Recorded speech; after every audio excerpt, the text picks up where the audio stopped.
I originally trained as a primary school teacher, but I just finished a degree in psychology at the University of Oxford, where we'd learned all this new information about how children learn to read. And then I found that in my teacher training, none of this information was being transmitted. And I could also see the way that children were making errors in their reading, so I was working with 5- and 6-year-olds, that this research was actually extremely relevant. So I went back to do a PhD in child psychology, and I started working on early reading development. And I became interested in the brain because I realised dyslexia is something genetic. It's a brain-based disorder. To really understand what was going wrong for these children who were struggling to read, I needed to start doing neuroscience.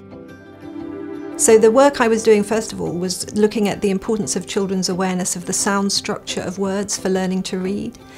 I was working across many different languages and discovering that children's awareness of how words sound was the best predictor of reading and spelling development in every language, whether it was an alphabetic orthography or a character-based orthography. So this important question about sound structure became clearly relevant to reading. So I got interested in whether children with dyslexia could hear these energy changes in the speech signal.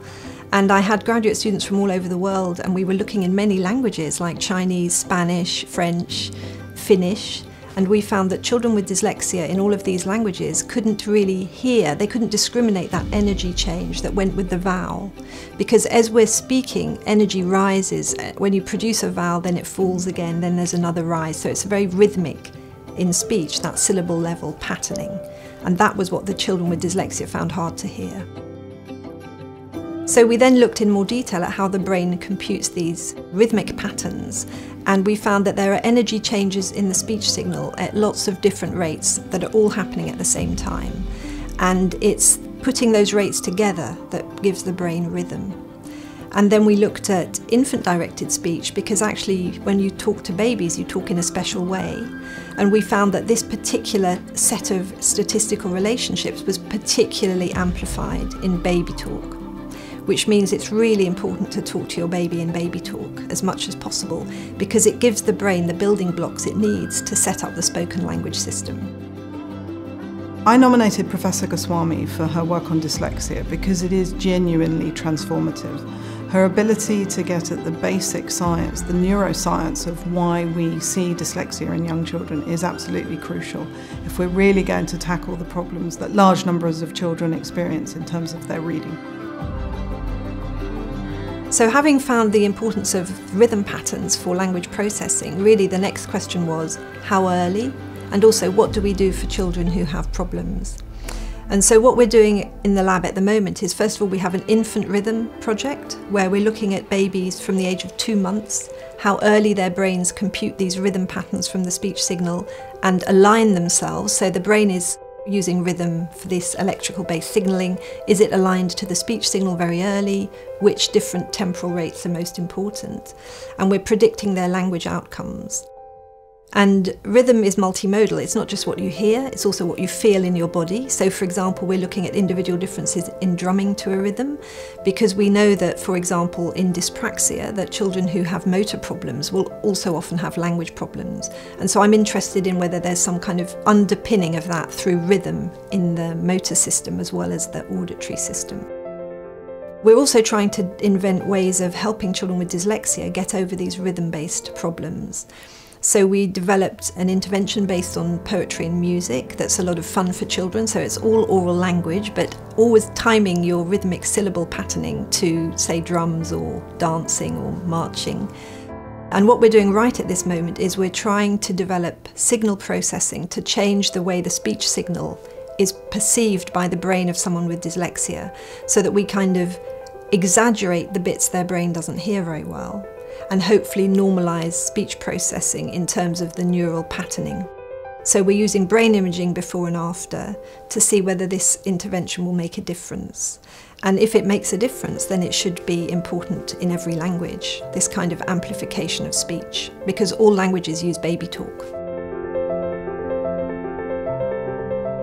Graphogame Rhyme is a programme to help children improve their reading and their spelling. It uses rhyme units to help to reinforce how different words in the English language sound and how they're spelt. So it's a different approach than you would use as a teacher in the classroom.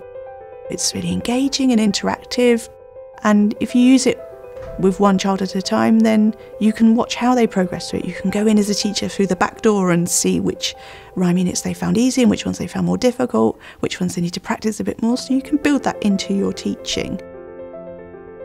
One really interesting thing about Usha's work is that it sheds light on an interesting thing that educationalists have known for a while, which is the benefits of singing to and with children.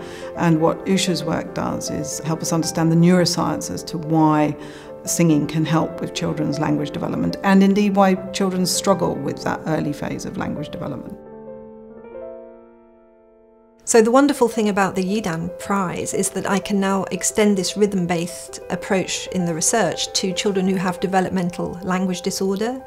So we estimate that about 7% of children in the world are affected. That's 15 million children. And when you have an oral language disorder, it's already obvious when you're little. You're not acquiring your language milestones at the correct rate. That means you're getting to school without enough language to really use the curriculum and benefit. You're being taught literacy skills before your linguistic skills are ready.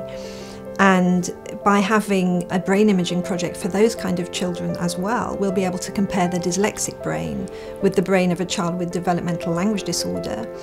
And my theory is that there will be, again, this problem with synchronization between the energy patterns in speech and the child's brain, but it will be at a phrasal level. So the kind of phrasing when we're, giving one part of grammar, then we pause, then we give another part of grammar. I have a lot of behavioural data that suggests these children struggle to know when that pausing should be coming in. And I want to use a new type of brain imaging to see if that's correct in the brain. And if it is, then it gives us an obvious route into remediation, how to improve this problem for these children.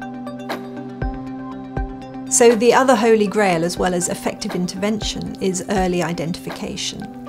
And with all the advances in AI and in deep learning, you can now take complex data sets like our brain imaging data and apply these tools and try and build classifiers to find out who is and isn't at risk.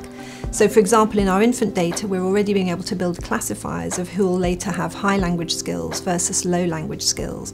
So what the Yidan Prize would enable me to do is have matching brain data from children with developmental language disorder to try to build a classifier to distinguish developmental language disorder from control children who might be late talkers but actually have nothing wrong with their language system. And even more exciting, to match that to our dyslexia data, because we'll be using a new type of brain imaging that we've just started using in dyslexia. We'll have very rich data from both dyslexic brains and brains of children with developmental language disorder, and we should be able to create a classifier that can distinguish the two. And that would be really groundbreaking, because at the moment we have no early diagnostic tools for either disorder, for dyslexia nor for developmental language disorder. For 800 years, Cambridge has been a collection of fantastic scholars, but more than that, we're more than the sum of our parts, because the scholars are able to work together across really wide-ranging disciplinary boundaries so that we can all work together to come up with transformative discoveries. And that's really why Cambridge has been at the forefront of intellectual endeavour for the last 800 years. I have a personal and scientific interest in Professor GOSWAMI's theory. When I was younger, I really noticed that I struggled to keep up with the conversation. Professor GOSWAMI's theory looks at dyslexia not just as a reading issue, but as a language issue, and that really resonates with my own experience of dyslexia. Working with Professor GOSWAMI allows me to feel like I'm giving back and helping children with dyslexia who may be going through a similar experience to me. It's an absolute privilege to be appointed as a Yidan Prize Laureate. In fact, the first ever laureate, which was Carol Dweck from the University of Stanford, she had a big impact on me when I was a graduate student, because she was talking about how important it is not just to do things that are safe to show you're clever, but to be willing to learn. And really that's made me take more risks in my research, because I was trained as a classic child psychologist, but then I got interested in learning difficulties like dyslexia. I had to learn the physics of psychoacoustics, which I learned sort of relatively late on, and then I had to learn how to do neuroscience. And coming from the outside, I think gives you an advantage, because you're learning these new methods, but you've got a different perspective to people who've been using them all the time. So I think it's partly through one of the prior Yidan laureates that I've ended up doing this research.